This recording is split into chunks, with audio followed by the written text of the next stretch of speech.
En écoutant cette passion selon saint Marc, qui est étonnamment longue pour un évangile qui est le plus court des 4, 16 chapitres. Mais Marc n'a pas résumé la passion, car le récit de la passion et ensuite de la résurrection est le cœur de notre foi. Même plus que cela, Jésus est venu pour cela. Il s'est préparé pendant 30 ans à Nazareth pour cela. Il a annoncé le royaume pendant 3 ans pour cela. Il a donné sa vie pour que nous ayons la vie. Tout était tendu pour Jésus. Il n'a jamais détourné l'attention de son objectif. On a voulu le faire roi. On a voulu le détourner de sa vocation, le détourner de sa mission. Et il a été jusqu'au bout. Et saint Marc, curieusement, en lisant cette passion, je me suis dit, tiens, cette année, ça va être un peu plus court. Les gens auront une messe un peu plus courte. Et puis non. Cette passion est aussi longue quasiment que les autres évangélistes, parce que c'est le cœur, et comme le dit le cardinal Cantalamessa, prédicateur de la maison pontificale depuis 1980, et encore pendant ce carême, je vous invite à aller découvrir ces extraordinaires prédications du cardinal Raniero Cantalamessa. Curieusement, paradoxalement, nous n'entendons cette passion que 2 fois dans l'année, aujourd'hui et vendredi saint, où je crois, j'espère, vous serez tous ici à 19h. Amen ou pas amen? Mon père, vous exagérez quand même. Nous écouterons la passion selon saint Jean. Et tout le reste de l'année, si vous n'ouvrez jamais votre Bible, mais vous l'ouvrez. Et si vous ne l'ouvrez pas, vous pouvez la prendre ou en acheter une. Je vous en offre une si vous voulez. Et vous l'ouvrez de temps en temps. Vous allez lire, vous allez méditer ce que Dieu a fait pour nous. Le titre de mon message, j'ai marqué sur ma tablette. Comment résister à un tel amour? Cette semaine est là pour cela. Cette semaine, elle est là pour nous tous, que nous venions à la messe tous les dimanches, une fois de temps en temps, quand ça nous plaît, ou quand nous sommes réveillés, ou que nous venions qu'à Pâques et à Noël, ou que nous venions peut-être que cette fois-ci, vous êtes rentrés peut-être par hasard dans la cathédrale et vous vous cachez derrière un pilier. Ici, c'est facile de se cacher derrière des piliers, parce qu'il y a des gros piliers. Il y a beaucoup de gens qui peuvent se cacher derrière des piliers. Mais toi, tu te caches, mais Jésus, il te voit. Et Jésus, il t'aime. Il ne te voit pas pour te surveiller, pour te condamner. Il te voit pour te sauver. Il nous aime à la folie. Et cette semaine est là pour réveiller en nous l'amour, en réponse à l'amour avec un grand A, pour réaliser davantage encore, si nous ne l'avions jamais fait, ou peut-être si nous le réalisions, mais réaliser davantage encore, et nous les premiers pauvres prêtres du Seigneur et diacres, que nous réalisions tous à quel point il nous a aimés. Et non seulement il nous a aimés, mais il nous aime. Jésus a donné sa vie pour que nous ayons la vie. Il s'est fait clouer sur la croix pour que nous soyons décloués, que nous soyons délivrés, que nous soyons déliés de nos chaînes.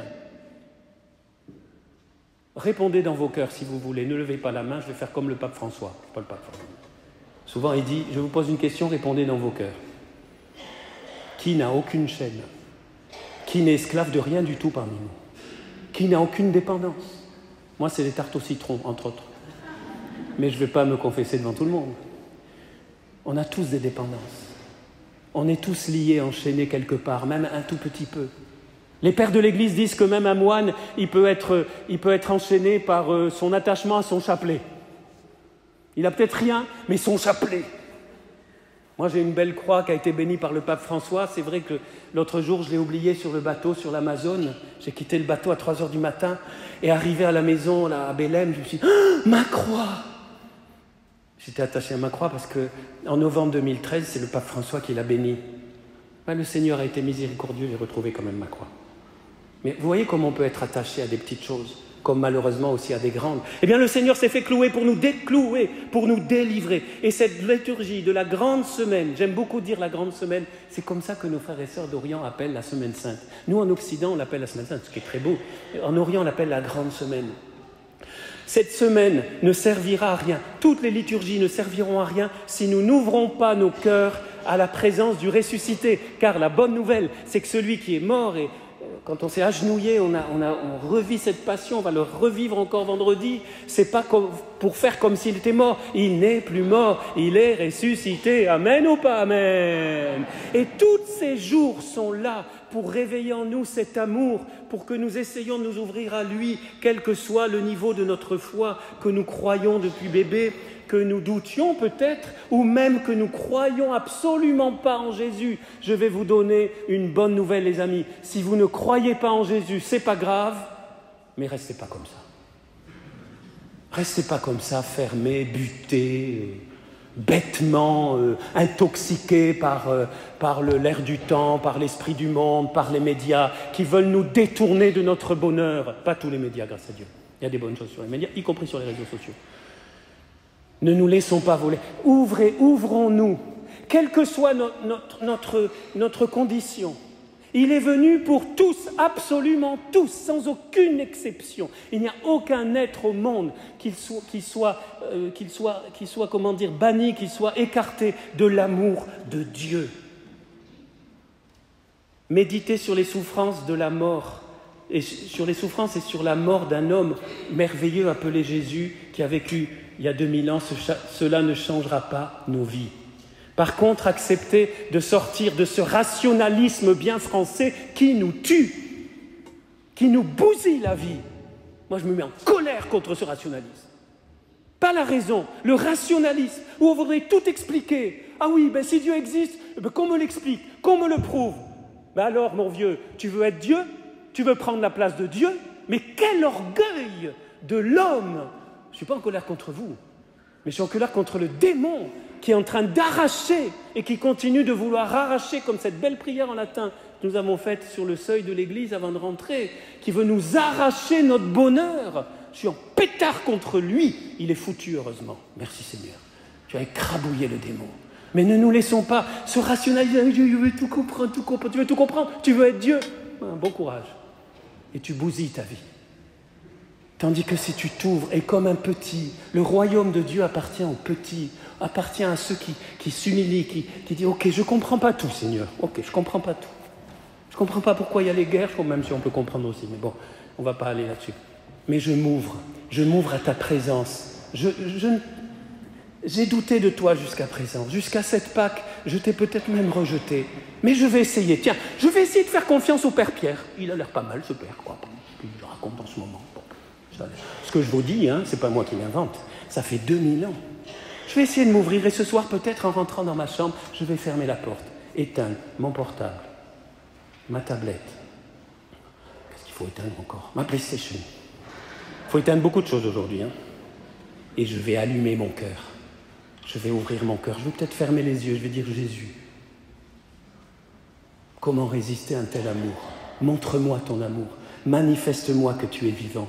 Montre-le-moi. Je ne te demande pas une vision, je ne te demande pas une apparition, mais dans mon cœur. Comme pour beaucoup d'entre vous, moi j'avais 16 ans quand ça m'est arrivé, juillet 76, mais comme beaucoup d'entre vous, il y a des moments où c'est évident. Vous savez, comme quand vous tombez amoureux.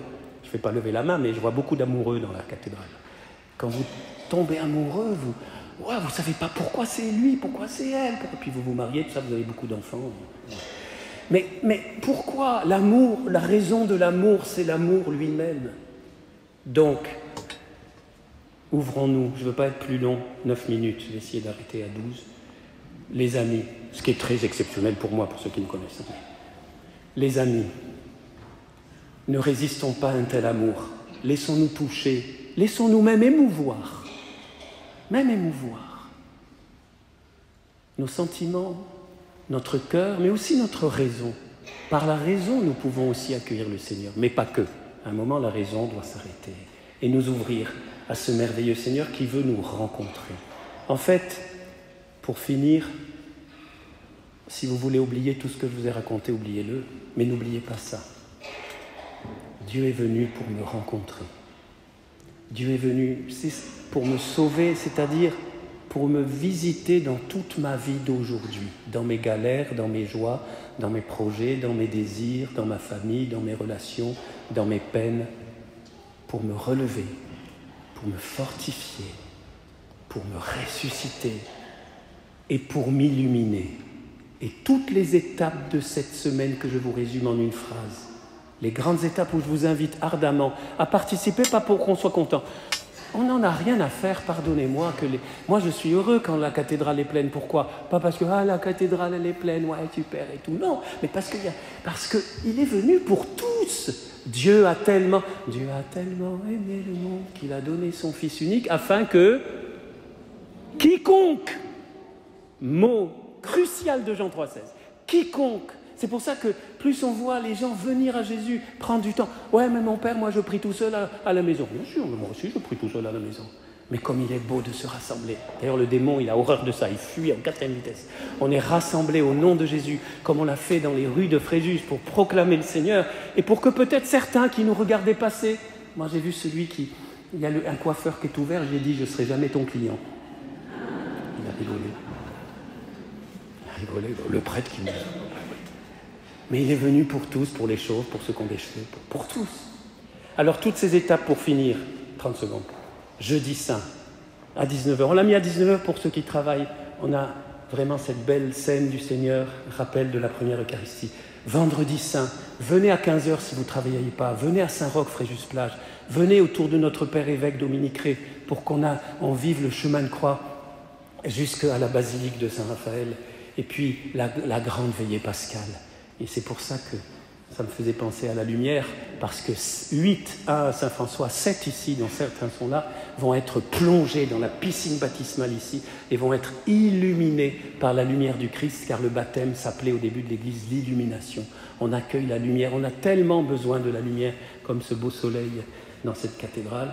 Et puis bien sûr, le jour de Pâques, Seigneur, réchauffe nos cœurs par le feu de ton amour et que nous puissions nous laisser toucher, bouleverser, au fur et à mesure que nous avancerons vers ce grand jour de la résurrection. Toi qui vis et règnes pour les siècles des siècles. Amen.